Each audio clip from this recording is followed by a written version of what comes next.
Setiap manusia hendaknya merasa bahwa dirinya diberi banyak anugerah. Coba seandainya semua anugerah itu dicabut dan diganti dengan yang lain, tentunya dia tidak akan rela. Tentunya dia tidak akan rela, semisal ditakdirkan sebagai orang yang beriman, ternyata dicabut keimanannya sehingga menjadi kafir. Tentunya tidak akan rela. Misalnya dia ditakdirkan menjadi makhluk hidup, untung tidak ditakdirkan sebagai benda mati. Ditakdirkan sebagai manusia, sebagai makhluk yang paling istimewa, paling mulia. Coba seandainya dia itu dijadikan sebagai hewan atau makhluk-makhluk yang lain. Demikian pula misalnya kenikmatan-kenikmatan, diberi anak istri, diberi harta tahta, diberi kerabat, sahabat dan sebagainya. Seandainya itu semua dicabut, tentu akan merasakan kehilangan, sakit hati dan sebagainya. Walhasil syukur ini harus kita panjatkan, harus kita ulang-ulang, sebagaimana Allah bertubi-tubi memberikan kenikmatan-kenikmatan. Untuk urusan dunia, sepatutnya kita melihat orang yang berada di bawah kita. Ini sering dijadikan contoh. Seandainya orang sudah punya mobil misalnya, ya harus bersyukur, karena masih banyak orang yang hanya punya sepeda motor misalnya.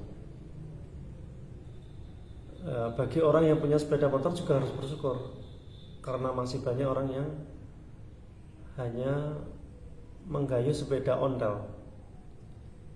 Terus ya, yang memiliki sepeda ondel juga harus banyak bersyukur. Nah, ternyata masih banyak orang yang tak punya kendaraan, kemana-mana hanya berjalan kaki. Nah, orang yang masih berjalan kaki, yang masih bisa berjalan kaki, juga sepatutnya bersyukur, karena masih ada orang yang lumpuh, orang yang tak bisa berjalan dan sebagainya.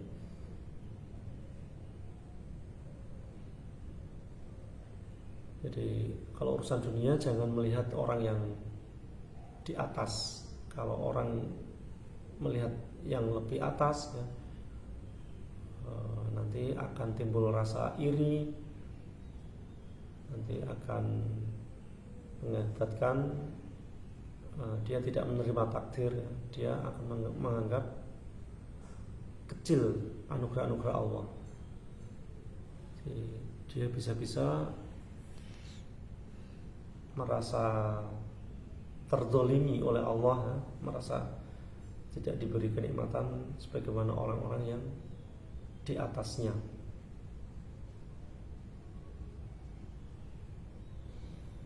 Berbeda kalau urusan agama, urusan akhirat, ini kebalikannya. Kalau urusan keagamaan, keakhiratan, ini hendaknya kita melihat yang di atas kita.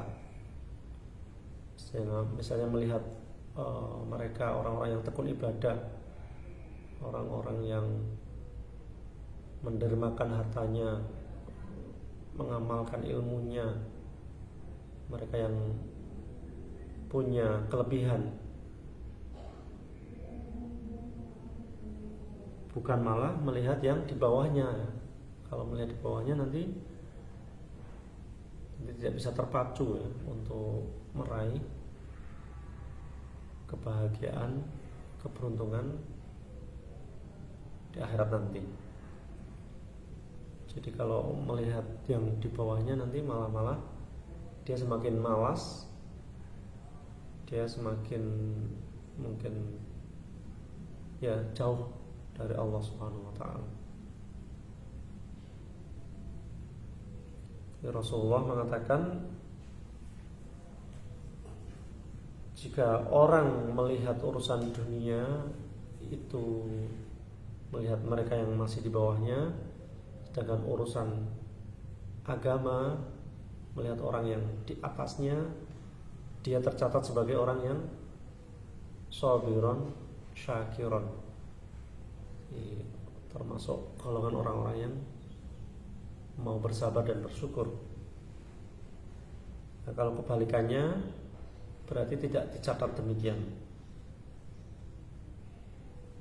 Walhasil, kenikmatan yang ada ini mari kita syukuri, karena setiap kenikmatan yang kita syukuri hakikatnya kita menjaganya agar tidak tercerabut.